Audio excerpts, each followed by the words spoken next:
السلام علیکم، کیسے ہیں آپ سب؟ لرن اردو ود ارم میں ہوں ارم، اور آج ہم پڑھیں گے اسم کی اقسام جنس کے لحاظ سے۔ اس سے پہلے ہم اسم کی اقسام پڑھ چکے ہیں بناوٹ کے لحاظ سے اور معنوں کے لحاظ سے۔ آج ہم پڑھیں گے اسم کی اقسام جنس کے لحاظ سے۔ اب جنس کیا ہے؟ وہ اسم ہے جو ایک جیسی بہت ساری چیزوں پر دلالت کرنے کے لیے وضع کیا گیا ہو، جیسے مثلاً عورت، گدھا، طوطا وغیرہ ہم کہتے ہیں۔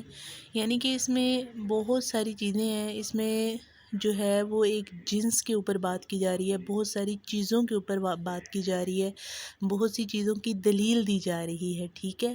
یہ بتایا جا رہا ہے کہ آیا وہ چیز جو ہے وہ کیا ہے، ٹھیک ہے؟ تو اس کی قسموں کے بارے میں ہم پڑھتے ہیں۔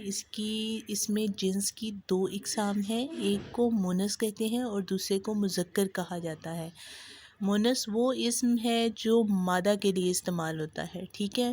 جیسے یعنی کہ جو فیمیل کے لیے یوز ہوگا وہ کیا کہلائے گا؟ آپ کا مونس کہلائے گا۔ جیسے ہم کہتے ہیں اماں، چڑیا، کبوتری وغیرہ، ٹھیک ہے؟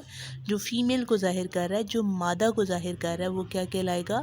مونس ہوگا۔ یعنی کہ اب مونس کس اسم کی بات ہو رہی ہے؟ اب دیکھیں، اماں، چڑیا، کبوتری یہ سب کیا ہیں؟ یہ اسم ہیں، لیکن یہ مونس ہیں، ٹھیک ہے؟ تو یہ اسم کی اقسام ہو جائے گی جنس کے لحاظ سے۔ اگلا دیکھتے ہیں مذکر۔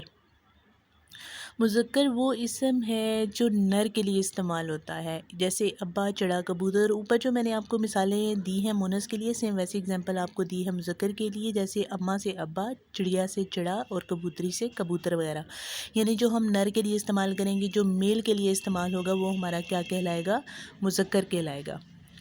اسی کے ساتھ آج ہم اپنے لیکچر کا اینڈ کرتے ہیں۔ امید کرتی ہوں آپ کو سمجھ آیا ہوگا۔ اگر آپ کو کسی قسم کی بھی کنفیوژن ہو تو پلیز آپ مجھے کمنٹ سیکشن میں ضرور بتائیے گا، یا آپ نے کسی قسم کا کوئی ٹاپک سمجھنا ہے تو وہ بھی کمنٹ سیکشن میں بتائیے گا۔ اگر آپ کو میری ویڈیو اچھی لگتی ہے تو میرے چینل کو لائک کریں، شیئر کریں، سبسکرائب کریں۔ اس کے ساتھ ہی مجھے ارم کو دیجیے اجازت۔ اللہ حافظ۔